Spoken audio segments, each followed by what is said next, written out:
Your presence is ruining the mood of this event. Please leave, he sneered. Though he was technically my brother-in-law's father, his words cut deep. I had traveled a long way to attend my sister's wedding, only to realize I wasn't even invited by the groom's family. What's your problem? Just leave already.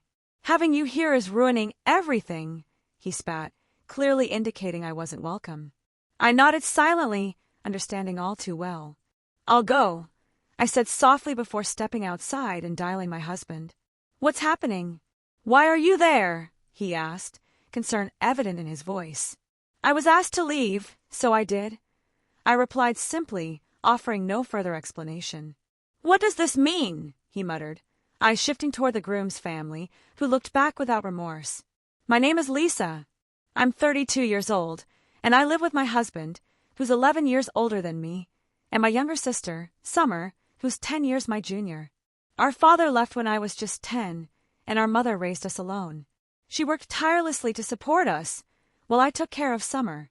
We managed through high school, but inevitably, our mother's exhaustion caught up with her, and she passed away. Suddenly, Summer and I were left to fend for ourselves. What are we going to do now, sis? Summer asked, her eyes filled with fear.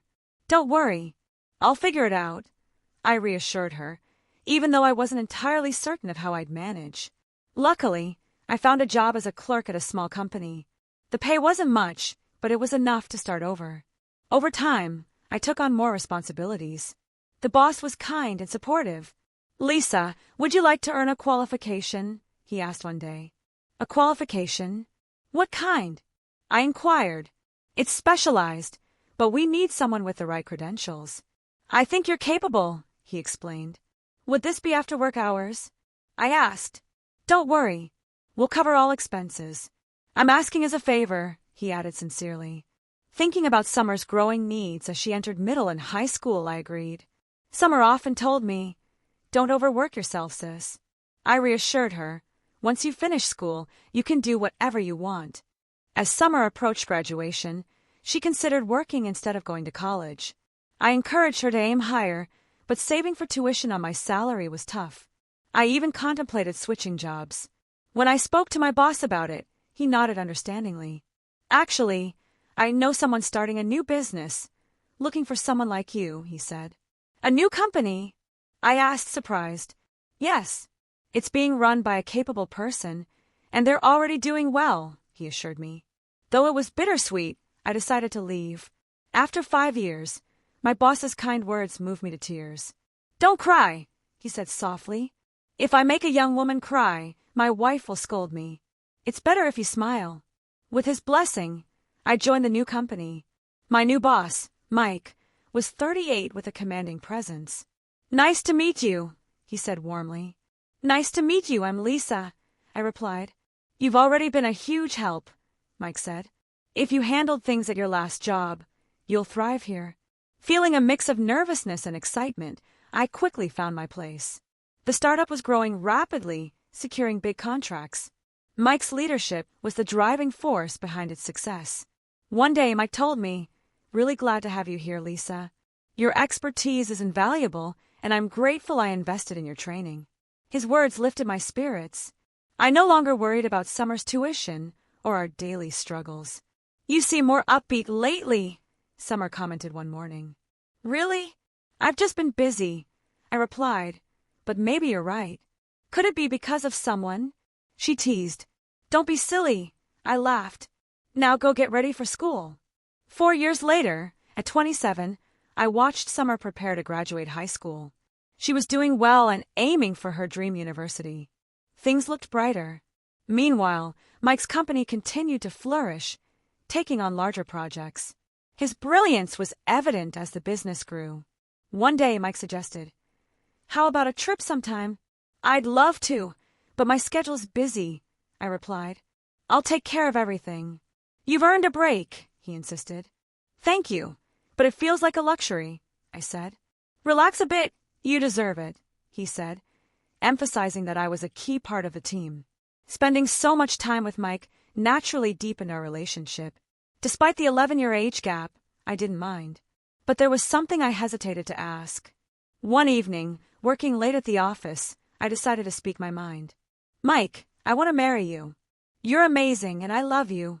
But I still have Summer to look after. Once she's on her own, I can think about it. Can we wait until then? He nodded without hesitation. Of course. When the time comes, let's have dinner with your sister. I want her to be part of our family too. His understanding moved me deeply. From that moment, the three of us spent more time together. As Mike's company stabilized and Summer neared graduation, we planned a trip, an unforgettable experience we hoped would never end. Eventually, the trip ended. Summer went off to college, and Mike and I returned to work. Summer still lived with me since her university was nearby, but I knew we'd see less of each other soon. One day, she told me she wanted a part-time job. Sure, everyone has to start somewhere, I said, a little anxious but supportive. I'll be fine, she reassured me. I've been learning about business management from Mike. I'm ready. And then one day, she stung me even more. Sis, she said excitedly, her eyes shining, I'm getting married after college. My heart swelled with pride and happiness that I was stunned. Married? Wait, what? I asked, my voice trembling as she casually tossed out the words like it was the most normal thing in the world. My sister was serious when she said, I'm getting married after graduation. I raised an eyebrow. Who's the guy? I asked. She grinned mischievously. You don't know him well. Maybe you do. Don't even try to guess. In her junior year, she had suddenly dropped a bombshell that caught me completely off guard. She had a habit of making surprising, random statements, but this was different. The word marriage stirred up feelings I wasn't ready to confront, especially when it involved Mike and me. I remembered the business seminar she attended. I met a guy there, she said casually. He's planning to start his own company, and he's a good guy. So I thought, why not marry him? I couldn't help but respond. Marriage isn't something you jump into. It's a major commitment. I wanted to speak about our parents and the mess they caused, but I kept my thoughts to myself. She looked at me seriously. What about Mike's feelings? She asked. I promised I'd look out for you until you graduate, I replied. You think I can't handle things on my own?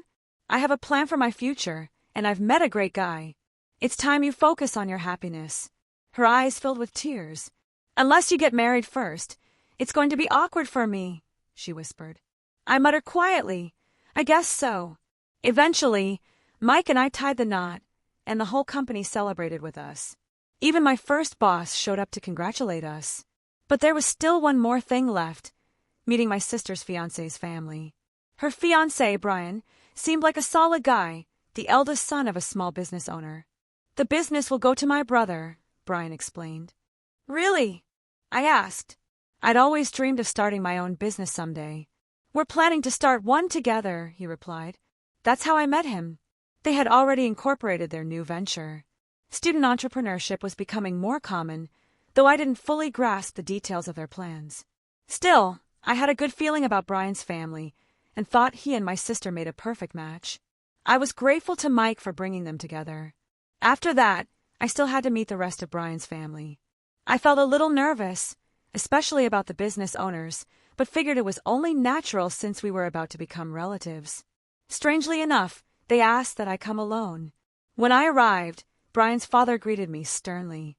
I suppose you're here to talk about your sister's marriage?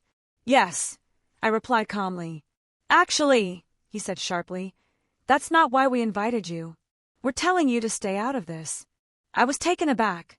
What do you mean? I didn't go to college. Our parents are gone. Summer seems capable. I don't expect any help from you. I don't need your help, I snapped back. I've supported myself, and I have a future planned with Mike. Whether I retire early or not is none of your concern. His sneer was cold. Words are cheap. We'll invite you to the wedding, but after that, keep your distance. People above your station shouldn't be seen here. It would be embarrassing. Their mocking laughter hit hard. When Summer marries Brian, she'll finally have a real family, they sneered. Let's just hope she doesn't end up like you. Tears welled up, but I kept my head high and excused myself. I'm not missing my sister's wedding, I said, voice trembling. I hurried home, tears streaming down my face. I washed my face repeatedly, but the sting remained. Looking at my red, swollen eyes in the mirror, I whispered, I'll never let them see me like this again. Their insults felt like an attack on everyone who had supported me. But no matter what, I was determined to attend my sister's wedding. Watching her get married was the final step in letting go, in passing the torch. Days passed, and soon the big day arrived, her graduation and wedding day. "You better come to my wedding, sis," she teased. "I wouldn't miss it for the world," I replied, though I felt uneasy about facing Brian's family again. The venue was grand, filled with guests dressed in elegant outfits, radiating wealth and status. I felt like an outsider but kept my composure. At the entrance, I showed my invitation, and a staff member led me to a private room. The moment the door opened, I was greeted with mocking voices. "So you really showed up?" Dustin, Brian's younger brother, sneered. "You have no idea about social cues, do you? You're ruining the prestige of this place." His father added, "We invited you, but we expected you to know better. Get the security to remove her." The insults kept coming. I stayed silent until they crossed a line. "What if she turns out like you?" Dustin spat. "She won't," I retorted, my voice shaky. "She's smart, capable, and working hard. She and Brian are building something together." His father scoffed. "Brian will take over our business, not start some side project." "They've already incorporated." I fired back, disbelief in my voice. "They're already working on a future. Don't underestimate them." Before I could say more, the door swung open. "Sorry I'm late," Mike's voice echoed. The family's demeanor shifted instantly. "Mike!" "It's been too long." They greeted him with smiles. He didn't acknowledge their pleasantries. "Have you seen my wife?" he asked. "Your wife?" they echoed, surprised.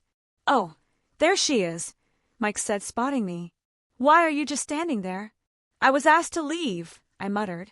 Mike's face darkened. "Why would you ask my wife to leave? She's a bride's sister." The room fell silent. The father stammered. "Explain what happened," Mike demanded.